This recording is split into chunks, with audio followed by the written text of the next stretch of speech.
praise God, Philippine Independence. Sa lahat nating mahal na kababayan sa Luzon, Visayas, Mindanao, lahat ng kababayan natin na nagiging simbolo kung ano ang pagiging Pilipino sa bawat parte ng mundo. Napaka-unique po ng Pilipino kasi wala atang bansa na masasabing walang Pilipino doon.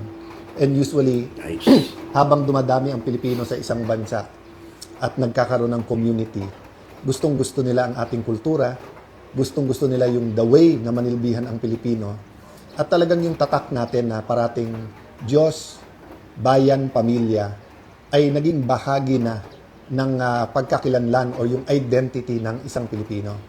So from the Cayetano family to yours, binabati ko po kayo ng Happy Independence Day. And siguro naman po, lahat ng public servants or lahat ng leaders, no, maging student leader, maging leader ng Parent Teachers Association, leader ng mga TODA, JODA, Pangulo ng Republika ng Pilipinas, church leaders, business leaders, leaders sa media, leaders sa sports. Pag Independence Day ay meron talagang message about kalayaan, about independence, about freedom.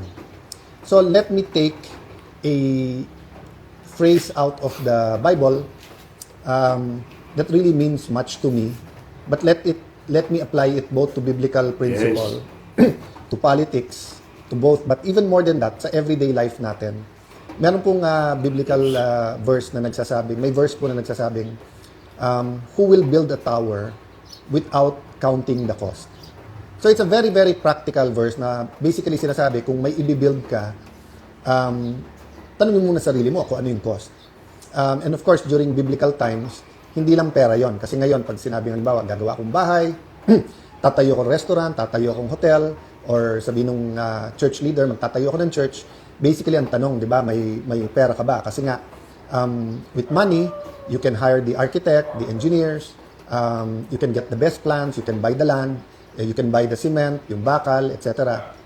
But remember, during biblical times, it was much, much harder to build something. Do you have the skilled workers? Do you have permission of the king? Do you have the resources then, di ba? Not only the financial resources, but do you have yung mga kahoy na gagamitin? Kasi yung iba nun, galing pa sa ibang bansa. Do you have the masons, di ba? So napakahirap, but the verse basically tells us that kailangan ng wisdom, kailangan ng knowledge, kailangan ng understanding doon sa if you're going to build something. Going back sa history naman, whether as an elementary, high school, or lalong-lalo na college student, every time we talk about history, paulit-ulit sinasabi sa atin, di ba, na ang taong hindi alam ang kanyang pinanggalingan ay hindi makakarating sa kanyang paruroonan. That's why we study history, di ba? Dahil sa Pilipino, parang paulit-ulit, di ba? Parang panahon ng Spanish, 300 years tayong sinakop, mahigit 300 years, almost 400, paulit-ulit ang pangako, pero second, third, fourth class citizen tayo sa sariling bansa. Kahit na educate na ang marami, kahit sila Dr. or Gat Jose Rizal ay nakakapunta na sa Europe, nakakapag-argue na, yung iba gustong maging province tayo ng Spain, yung iba kalayaan, pero parang paulit-ulit, every time there's a rebellion, may promise, mauulit na naman. Siguro ibang-iba yung pananakop ng Hapon because the suddenness and cruelty, no? But ganun sa Amerika. So first with the treaty that delivered the Philippines from Spain to the US, parang savior. But suddenly, nung in-announce ang Amerika na hindi pa kayo handa, sa amin muna kayo, tuturuan muna namin kayo ng governance. But later on, we realized that just like the Spanish, they wanted our natural resources. And just like the Spanish, there's a different kind of class system, pero hindi ka pa rin American citizen or iba pa rin ang karapatan ng Amerikano kaso sa Pilipino. Then of course, medyo put on hold yon kasi nga, nung dumating yung Japanese na pananakop sa ating bansa noong World War II, grabe ang suffering. Hindi ko na isa-isahin yun, kasi nga, napaka-close na natin sa mga Hapon ngayon at that was in the past. But my point is, number one, if we think, paulit-ulit na lang tayo, EDSA 1, EDSA 2, EDSA 3, corruption, hindi ko na isa-isahin yung mga skandal, pero eto na naman tayo. Gulo sa Senado, may statesmanship, may pagkakaisa, eto na naman tayo. Nagkulang ba tayo sa pag-aaral ng history? That's another topic and I leave that to historians kasi napakagandang debate yan. Hindi lang natuloy kasi nawala sa uso pero 2022, usong-uso yan yung about history. No? But the point I want to make today is that ang ating kalayaan ay may cost. So for example, as a Christian, and let me address myself to Christians, of course it's for everyone, but as I read the Holy Book, the Bible, naintindihan ko na buhay ng Panginoon Jesucristo ang cost ng aking reconciliation sa Panginoon. Ang cost ng aking muling pagkabuhay o pagiging born again. Ang cost ng pagkakasala sa Eden na nahiwalay tayo sa Diyos at kailangan bumalik. Di ba? Naiintindihan ko rin na kung yun ang cost ng aking salvation, may pagbabago dapat sa buhay ko. So may cost, may benefit. Di ba? So yung aking, yung sabi nila, he who began a good work in you will be faithful to complete it. So minsan tinatanong ako nila ni, paano ikaw naging mas patient sa akin? Paano ikaw naging patient one na kung ano-ano nang sinasabi sa iyo, kung ano nang ginagawa, okay pa rin sa iyo or sumagot ka man, hindi ka galit sa tao na yan. Sabi ko, love kasi lahat tayo work in progress. Siguro ako, kung hindi ako pinatawad ng Diyos, kung hindi ako pinatawad ng iba, kung hindi rin nila ako binigyan ng pag-asa, hindi ako yung taong nakikita mo ngayon. And if I offend some people now, partly kung tama ako, then you shouldn't be offended. Dun sa part na mali ako, I'm a work in progress and I don't offend people for the purpose of simply offending you or makipag-alaskahan lang. But it's because may pinaglalaban tayo. So going back sa may pinaglalaban, we're fighting for something. So now, we're fighting for truth na lumabas yung buong katotohanan, maging sa impeachment yan, maging sa Blue Ribbon Committee, maging sa leadership sa Senate. We're fighting na independent ang Senado at hindi utus-utusan lang ng Malacanang. We are fighting na mawala ang corruption at mawala ang poverty sa ating bansa. We're fighting na bawat sentimo na ibayad ng bawat Pilipino ay magamit sa tamang mga proyekto para walang mamatay na dahil walang gamot o walang doktor, wala pong mastant which leaves permanent damage sa ating future generations, stunting yung pagkabansot. We're fighting na lahat ng Pilipino has equal opportunity sa pag-aaral. We're fighting for a living wage, no? Meaning, hindi lang minimum wage na, ayan, kumikita ka na ng konti. Hindi. Yung sapat para sa dignified o marangal na pagkabuhay ng Pilipino, no? Hindi lang sa sarili pero sa kanyang pamilya niya. Lahat ng ito may cost. So kung pinag-aaralan po natin ang mga heroes ng Pilipinas during sa panahon ng panahon po ng Hapon, panahon po ng Espanyol, hindi lang po pawis, hindi lang dugo, kundi buhay ang kanilang binuwis. For us who are martial law babies, of course, the narrative na baka naging communist country din tayo like the others. Mahirap kasi ikwento sa inyo yung narrative na yun kasi yung dalawang communist countries na malapit sa atin, malapit geographically like Vietnam and China, are much more modern sa atin pagdating sa education, technology, sa economics, yung socio-economic welfare ng tao, kung hindi lumalaban ay mas maganda sa atin. But during the 70s, 80s, hindi po ako 60s, kaya hindi ko na masasagot yun. Even 70s, I was from 1 year old to 10 years old, no? Or from 0 to 10. So ang point ko is that during this time, yung sabihin na baka mapunta sa communism yung ating bansa or baka maging napaka-corrupt because of the oligarchs, was reason for the narrative nung martial law. So, hindi naman yun ang topic ko tonight. But may cost yung mga lumaban during that time. So, pagdating ng EDSA Revolution, even before that, Senator Benigno Aquino, meron pong cost. Hindi lang po yung buhay niya, buhay ng pamilya niya, friends niya, pagpapalaki ng mga anak niya, yung wife niya, yung paglipat nila sa ibang bansa, yung kanyang hunger strike, and eventually he had the sense that he will be killed, but he made that commitment that ibibigay niya yung buhay niya. So may cost. Kaya nga nung sinabi niyang the Filipino is worth dying for, it wasn't something lightly said, because I think part of him knew that assassination would be coming. But even if assassination did not happen, yung commitment na yon may cost po yon. At right before this broadcast, I'd like to send out my love to the whole Villanueva family. Nag-heart-to-heart kami ni Brother Joel. And even if I know the cost, it's not something you can feel unless ikaw talaga. Yes. So for example, may mga anak-anakan ako, pero siya real yung nararamdaman ng anak. May asawa ko, Yes. pero iba yung nararamdaman ng asawa ko sa pinagdaanan nilang mag-asawa, di ba? So it's different for every single person, for Senator Cheese, for Senator Jinggoy. Senator Jinggoy, nandun ako in the room nung kinukuha siya, and no one can say that we understand how his wife felt. Especially after alam nung wife niya na talagang inoffer sa kanya, hindi ka makukulong, kumampi ka lang sa administrasyon, kumampi ka lang sa grupo ni Ping Lacson, ni Senator Tito Soto, Win Gatchalian, etc. No? So, may kosto mga kababayan. Ang kalayaan at independence ng Senado, independence ng Philippines. So, hinihila tayo ngayon ng China at saka ng US in different ways. No? But yung, kaya sabi ko, we don't need to be anti-China or anti-US to be pro-Philippines. You can be pro-Philippines without being anti-anyone. Kailangan lang independent ka. Hindi ka dependent kahit sa ibang bansa. That's what it means to be sovereign. Hindi ka kumukuha sa outside influence. That's what it means when we say God is sovereign.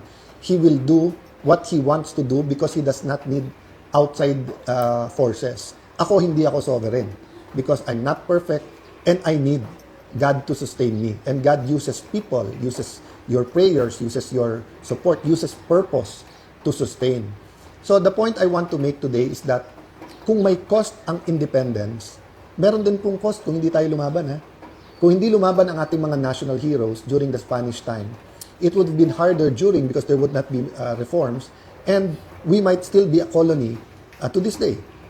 Kung walang cost yung paglaban sa mga Hapon during that time, mas maraming na-rape, mas maraming napatay, mas maraming karumal-dumal na nangyari sa ating bansa, or baka ginamit din tayo sa pag-invade ng ibang mga bansa sa Asia if lahat tayo ay naging collaborators or kumampi lang.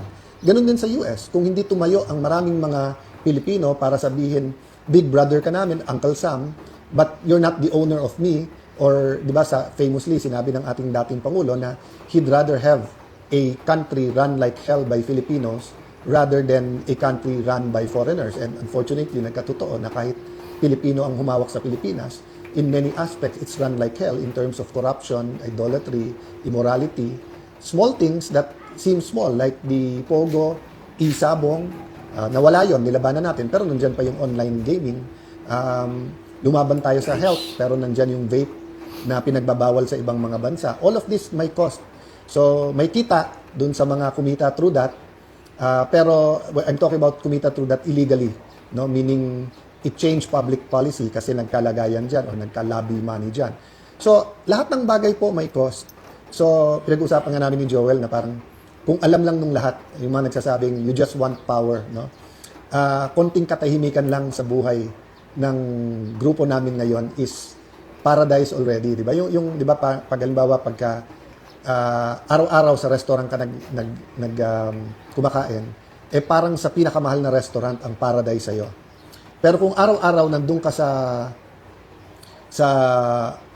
noodles lang or kanin, nung time namin hindi noodles ang symbol nung kahirapan talaga, kung hindi yung kanin lang at asin, di ba? Yung wala nang ulam halos, no?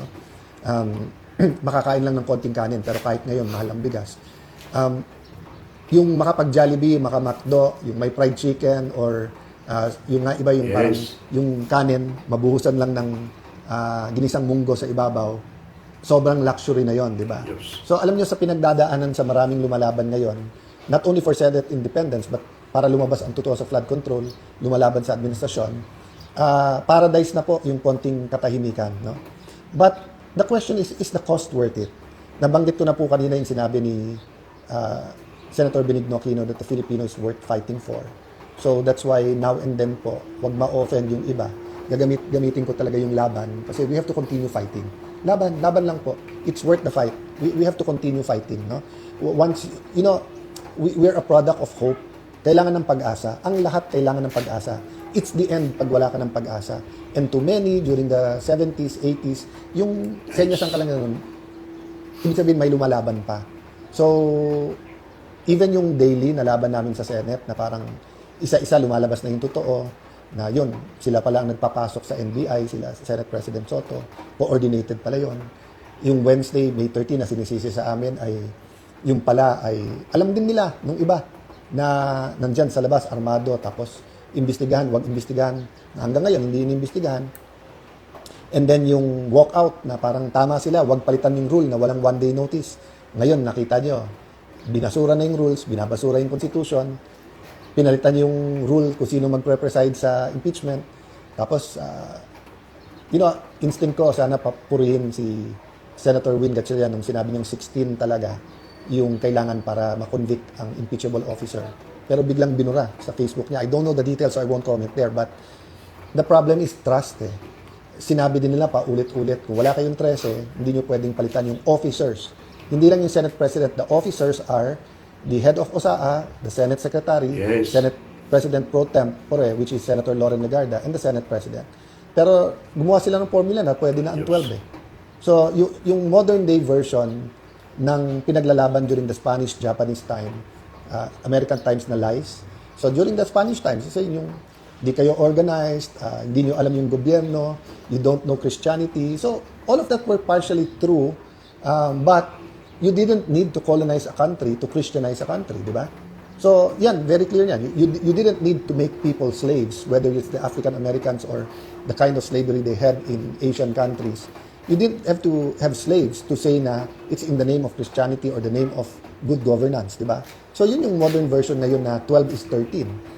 You need 13, but you can justify because you need the Senate and you need to cover up the flood control scam, di ba? So, my point is there is the trust. Ang trust, basta't nandyan, you can work kahit na enemy mo. Pero pag nawala yung trust, so once na paulit-ulit yung mga mananakop sasabihin, we'll give you your freedom, we'll give you your freedom, nakita mong binobola ka rin, di ba? So, ganun din, nung February, nung sinabi nila na wala kayong kaso kapag hindi nyo nilagay si Loren Legarda as Senate President, naniwala yung marami namin kasama. But then, nabuko nila, gagamitin na naman to sa impeachment. Paulit-ulit sinasabi sa amin na ang impeachment, impartial. Pero yung definition pala nila impartial, kailangan i-convict ang Vice President. So, nung lumaban at sinabing, wag lang si Loren, nung ako na nilagay, ayan na naman. Pagka umalis kayo kay Alan, wala na kayong kaso. Pag nandiyan kayo kay Alan, kakasuhan kayo.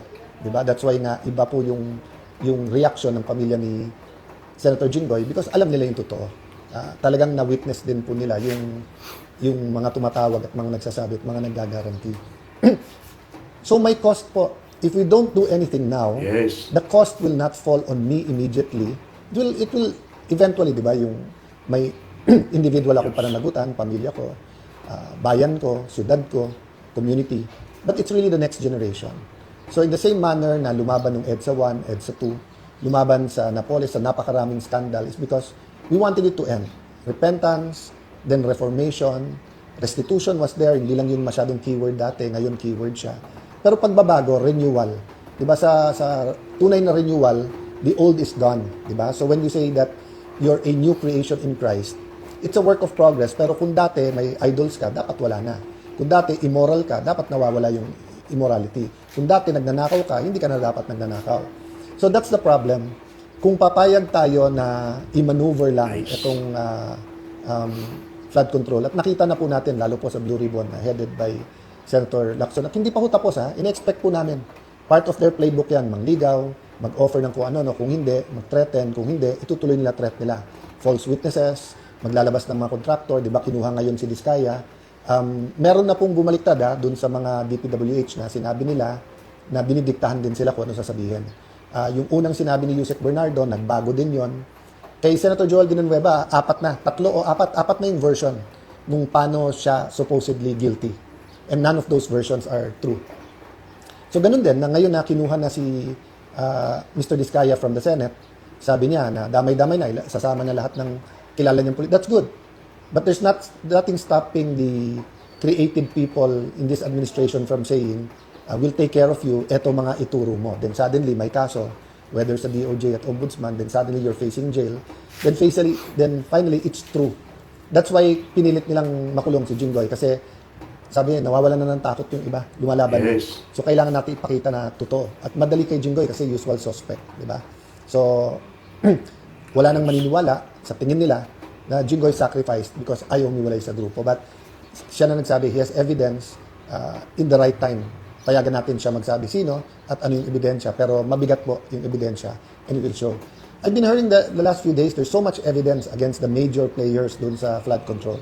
And everyone saying sana lumabas. That's why nga, pinanghawakan pa rin natin yung Blue Ribbon Committee. The other point I want to make about counting the cost is, yun nga, ano yung cost sa next generation? Kapag kinover up natin to, may cost. So ulitin ko pag lumaban ka ngayon, may cost. May cost. Aapihin ka, dudurugin ka sa media at social media, kakasuhan ka, baka ikulong ka pa. Sana naman walang papatay, pero that's always there whether sadya or may nagkamali yung patayan. But that is the cost for people who will fight. So I'm not dissuading people from joining the fight because we need you. We need the prayers, we need the commitment, we need more independent heads to stand up and say, mali na to, lumaban tayo. Pero may cost din yung hindi lumaban. Yung cost are the millions of Filipinos who will have to go abroad because walang trabaho dito. The cost will be the millions of Filipinos na hindi mapapagamot kasi nanakaw yung panggamot or pang-ospital. The cost will be millions of Filipinos na mababansot because there's not enough money or not enough programs for the first 1,000 days ng buhay ng tao, no? Or including yung healthcare ng buntis, di ba? The cost is, huli na tayo sa tourism, but halimbawa sa education, or as a country, no? There was a time in the 60s, second to Japan tayo. Then there was a time second to the last. Then during the time of President Ramos, yun, umarangkada na tayo. During the time of President Pinoy, umarangkada na tayo. Yes. During the first 3 years ng Duterte administration, grabe na po yung pinuntahan ng ating ekonomiya. Not perfect, nandun ng corruption, but it wasn't systemic. Now it's back to being systemic. So do you want to be truly free?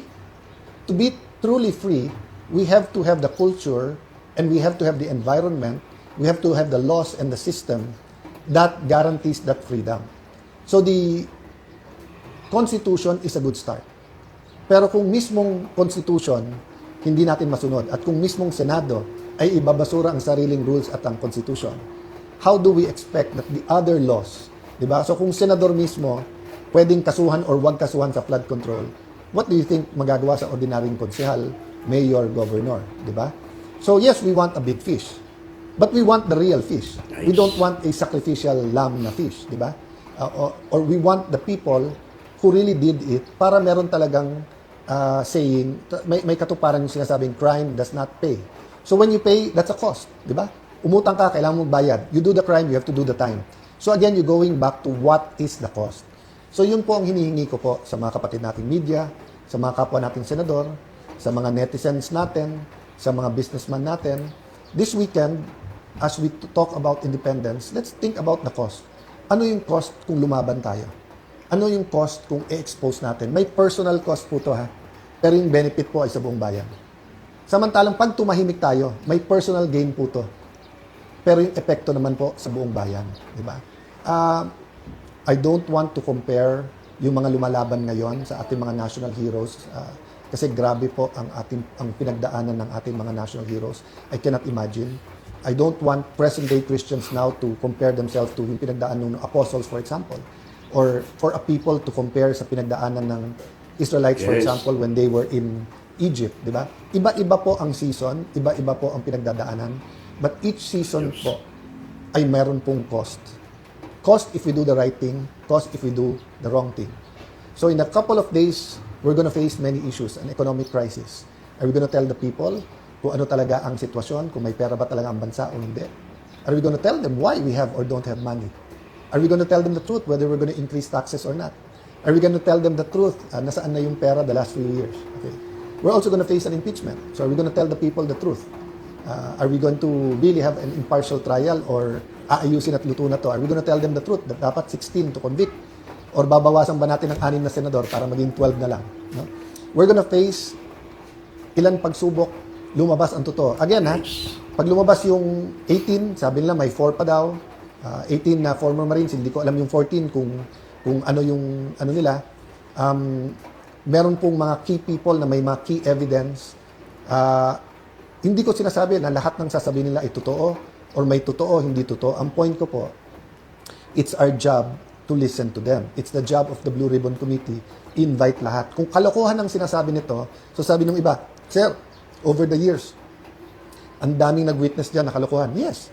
Paano nabisto na kalokohan yung sinasabi? Because nag-witness sila doon. Because we had different senators from different backgrounds, different styles of questioning them. Then you had an active media. Wala pang social media masyado noon. So lalo po ngayon, maglagay ka dyan ng 1, 18, 100 na may ebidensya, pictures, video, testimony. Mako-compare natin lahat ng date niya. Makikita natin yan kung deepfake yan, kung edited yung pictures, kung edited yung video, kung AI yan, kung totoo, di ba?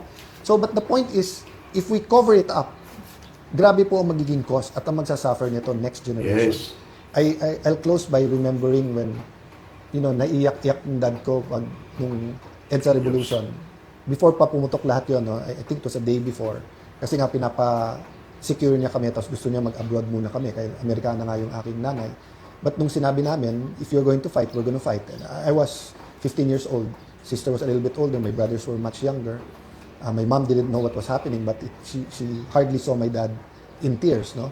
So, maiyak-iyak lang. But nung sinabi namin, we'll stay. If you're gonna fight, we're gonna fight. Dun siya naiyak. Kasi sabi niya, I'm doing it for you. I'm doing it for you. So, napakaraming beses all throughout our life na mag-aral ka ng mabuti, Alan, para sa'yo to. Di ba? Alan, bakit mababa grades mo? Di ba? Mapapamanahan kita, pero magagastos mo lang yan. Pero mag-aral ka, para sa'yo to. Pia, hindi ka pwedeng pumunta sa party na walang chaperone. Para sa'yo to. Many times it was about discipline. And later on in life, para sa'yo to. But yung sacrifice, he meant it. And in fact, fast forward, in his last few months, nung umiiyak siya, nung sasakit, and then he told me, Alan, nung 60s, nandito ako sa Amerika. High hopes for the Philippines, pero ganito Pilipinas. So isipin mo yon, 2003. But sabi niya, 40 years later or 30 years later, ganun pa rin ang Pilipinas. Sabi niya, ganun pa rin ang hopes niya, pero ganun. Tapos umiiyak siya. Tapos sinasabi ko, Dad, don't lose hope. So can you imagine the sacrifices in 1986? Now it's 40 years later. 40 years was the number of years that the Israelites were in the desert. And I've always thought it was simply because of disobedience. Because disobedient, paulit-ulit, ang people of God, hindi pinayagan na ang few weeks, few days, or 2 weeks na biyahe by foot, mapunta na sa Israel, Yes. ay naging 40 years. But may nag-explain po, and I've seen a lot of preaching after that, na nagsabing, Yes. the Israelites were taken out of Egypt, but Egypt was not taken out of their minds. Meaning, they still taught as slaves. So they cannot be conquerors in the new land unless they learn to be conquerors. And because of many things, including disobedience, they did not learn to be conquerors. Kailangan maubos ang generation nila. Kaya yung new generation na ang pumasok. So when natapos yung martial law, nagkaroon ng new constitution, sabi ng iba, hindi nawala yung corruption, na decentralized lang. So dati centralized sa Malacanang at sa executive ang corruption. Ngayon may corruption sa legislative, sa konsehal, sa barangay. Businessman, yun din ang sinasabi. Dati I just have to contend with the USEC, naging director. Dati I just have to contend to the mayor, ngayon panay barangay captain. So nandyan yung mga problema. But the question is, after 40 years ng EDSA Revolution, is the new generation, kami na yon, mga martial law babies, ready to turn over to the next generation to say, we're ready to be corrupt-free. So, yun po yung cost ng laban namin ngayon. We cannot turn over to you a corrupt-free Philippines pag hindi tayo lumaban. And dun sa mga Gen Z na hindi naiintindihan yung laban ngayon, hindi rin namin maintindihan yung laban ng parents namin noon. Kaming mga pro-Marcos, simple lang. Pro-Cory kayo, pro-Marcos kami. Ganun kami, ganyan kayo. At that time, it was simple. Dalawang nila eh. Sa basketball, Crispa, Toyota. Sa toothpaste, Colgate, Close-Up. Sa camera, Kodak, Fuji, dalawa lang pagpipilian. Ngayon, magulo na. Multi-party. Everyone, may sobrang left, may sobrang right, may pink, may original yellow, may pink lawan, may DDS, merong DDS pero hindi ako ganito. May Marcos alone, may Marcos pa rin, may Marcos na rin. So, gumugulo. At saka dati, dyaryo, ilan lang. Yes. TV, ilan lang. Radyo per province, yung top 3. Ngayon, with social media, everyone has, So, iba po ang laban ngayon. We cannot solve today's problems with yesterday's solution. Iba na po. And yes, this laban na to, hindi lang to laban nung ka-age ko at mas matanda sa akin. Laban to ng ating mga Gen Z, ng mga bata ngayon. those between 15, 16, 17 to 30. Laban nyo to kasi you will inherit. So some of you think we're wrong and it's better the direction we were taking. Some of you think we're right. Hindi yun yung topic natin tonight. Ang topic natin tonight simple lang, may cost. May cost na mag-decide kayong lumaban, may cost din para sabihin natin hindi lumaban. And if you ask me tonight, if we want a real independent Philippines, kung gusto nyo na every year sasabihin natin, ngayong taon na to, mas malaya tayo. Kailangan tuloy-tuloy ang laban. Pag kumakanta po tayo ng ating national anthem, yung Lupang Hinirang, ang sinasabi po natin, ang mamatay ng dahil sa iyo. So we're singing to ourselves for the world to hear, but we're singing it to ourselves. So when the athletes were so proud of wins the gold medal and they're hearing, kung willing ka nga mamatay para sa ating bansa, ano pa yung mag-training ka na napakahirap para umabot doon, di ba? So to certain groups of people, let's say to doctors during COVID, na frontliners, yung pagkanta nila ng mamatay ng dahil sa iyo is not only totoo, it is real every day. Sa mga pulis na kahit off-duty, pag may krimen, they have to rush to the site rather than run away. Totoo yung mamatay ng dahil sa iyo kasi nga any day they can face death. To the AFP that assigned to areas na meron pang rebelde, totoo yung mamatay ng dahil sa iyo. Even if we don't agree with the hard left, with the communist. Yung gigising sila umaga na baka may enkwentro sila sa AFP, kung kumakanta sila ng Lupang Hinirang, totoo sa kanila yung mamatay ng dahil sa iyo. Kasi nga, hindi lang totoo, but it's clear and present. To many of us, it's a possibility, but it's not a probability. Okay. However, if we can sing, mamatay ng dahil sa iyo, that means, pwede rin tayong kumanta ng magsakripisyo dahil sa iyo. Pwede din doon yung magdasal dahil sa iyo. Nandun din yung mag-rally dahil sa iyo. Nandun din yung lumaban. Di ba?